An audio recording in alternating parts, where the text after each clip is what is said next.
یا رزاقو یا واسعو دا وظیفه چې کوم انسان شروع وکړي رزق به فدو باندې فشان د باران را وریږي او د دې وظیفې په برکت باندې به رب العالمین تمام مشکلات ختم کی تمام پریشانۍ به ختم شي بند لارې چارې به د خم رب العالمین روانې کی.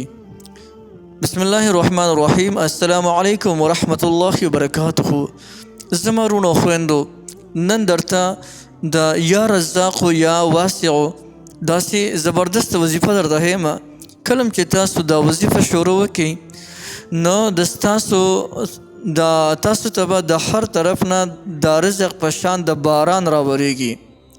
که انسان دغه روزي لنډ تنګ وي او هغه د خپل زندګۍ نه بالکل مایوسه شوی وي، یا یو انسان د روزي پراخه لیکن په کور کې هیڅ خیر او برکت نشته، نو د خیر او برکت د راوستو دپاره او د روزي د پراخۍ دپاره د مشکلاتو د ختمولو دپاره د پریشانۍ د ختمولو دپاره دا یو ډیره زبردست وظیفه ده چې یا رزاق یا واسعو.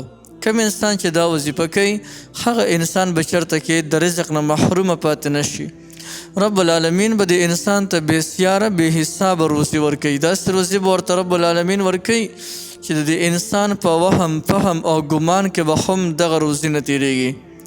داسې به د رب العالمین د روزي پراخه کړي د دې وظیفې په برکت سره. او که یو انسان یا کریم یا رزاق یا واسعو ځان له یوه خاص وظیفه کوم دی جوړه کړي او بعضې کسان دې ته د یا رزاق یا واسعو وظیفې ختم وایي، نو که دا ختم څوک راونیسي نو رب العالمین به په هغه ځای کې د څلور واړو طرفونه برکتونه نازلوي. لکه مثلا یو کور د په هغې کې خیر او برکت نشته، نو که دا ختم وله موږ راونیسو په هغه کور کې د څلور واړو ګوټونو نه به دغه کور ته خیر او برکت راځي، شر فتنې او فسادونه به د دغه ځای نه ختم شي، خوشحالي به دغه کور ته راشي. او یا یو کور دی د هغې کور والا روزي ډېره لنډه تنګه ده، ډېر زیات مشکلاتو سره مخامخ دی، نو که هغه کور والا هم د یا رزاق یا واسعو دا وظیفه شروع وکړي یا څوک ورته ختم وي، که دا ختم یې شروع وکړي نو رب العالمین به دغه کور ته د څلور واړو طرفونه د روزي به ورته بالکل د باران په شان د راوریږي.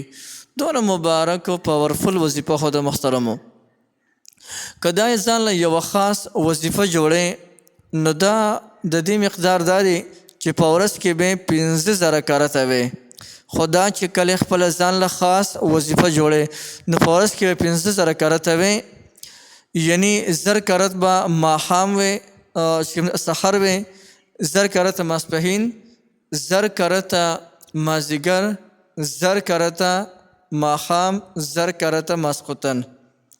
او که داسې چاته ګرانه وي نو بیا یې داسې وکړي چې د ماسخوتن د مانځه نه پس وي یا د هر مانځه نه پس وي، خو یو وخت یې وله مقرر کړي چې په هغه مقرر وخت کې یې په یو ناسته باندې 15,000 کرته کوي، او که نه په متعدد یعنی په جدا جدا ناستو باندې وکړه نو هم جایز ده. 15,000 کرته په ورځ کې برابرول دي چې په هره طریقې سره وي. که یو کس ته په یوازې باندې 15,000 کرته دا وظیفه کول ګراني نو هغه د ځان سره ښځه او بچي هم کینولی شي، یا د ځان سره مور او پلار، یا د ځان سره په دې کور کې دا نور ملګري یا چېرته کې زنانې کوي نو هغه نور زنانه ځان سره هم کینولی شي. که په شریکه باندې په 10 کسه باندې کې، په 20 کسه 50 کسانو باندې، یعنی چې په څونه کسانو باندې کې، خو په ورځ کې 15,000 کرته برابر. دا 15,000 کرته د دې صرف یو خاص قسم مقدار دی. اوس که د دې 500 د دې نه یو کس زیات وي، 15,000 کرته نه یو کس زیات وي، لکه مثلا 6,000 7,000 9,000 10,000 یا د دې نه زیات وي نو دا خو بیا نور علی نور شو، بلکې د دې وظیفې دغه پاور او طاقت نور هم زیات شلو. نو دغه ده. او که یو انسان ته داسې ګرانه وي نو بیا غوله پکار دی چې په هر حالت کې د ده په خولې باندې دا ذکر شروع وي، یا رزاقو یا واسعو، یا رزاقو یا واسعو. انشاءالله چې په لږ ورځو کې دننه به د ته خپله اندازه وشي چې د ده روزي رب العالمین څنګه پراخه کړله. داسې ځای نه ورته رب العالمین روزي ورکوي چې د دې انسان به په وهم فهم او ګمان کې هم نه تېرېږي. دې نه علاوه که تا ته پریشانۍ دي، مشکلات دي، تا ته مخې ته هغه رکاوټونه ډېر زیات دي، لارې دې ټولې بندې دي، مخې ته تا اړونه راوځي او چې کم کار ته لاس اچې نو په هغې کې ته نقصان کې چېرته تا ته سکون اطمینان میلاو نه شو، نو د سکون او د اطمینان د ملاوېدو دپاره او په هر یو کار کې د خیر او د برکت د حاصلولو دپاره، د بندش دپاره، د هر قسم د رکاوټ د ختمولو دپاره، د خفګان او پریشانۍ د ختمولو دپاره هم تاسو دا وظیفه کولی شئ. او د دې وظیفه بلکل همدغه طریقه ده چې کومه طریقه ورته ما خوله، یعنې 15 رکعته چې څنګه ورته خوله طریقه مخکې.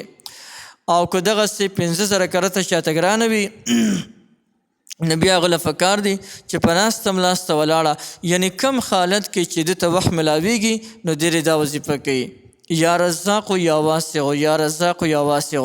انشاءالله چې په لږ ورځو کې به رب العالمین ده ته فتوحات ور نصیب کړي، تمام پریشانۍ به ختم شي، بندې لارې چارې به روانې شي او هر قسم شر فتنې فسادونه به رب العالمین محفوظ ساتي، پریشانۍ به ختم شي، روزي به هم پراخه شي.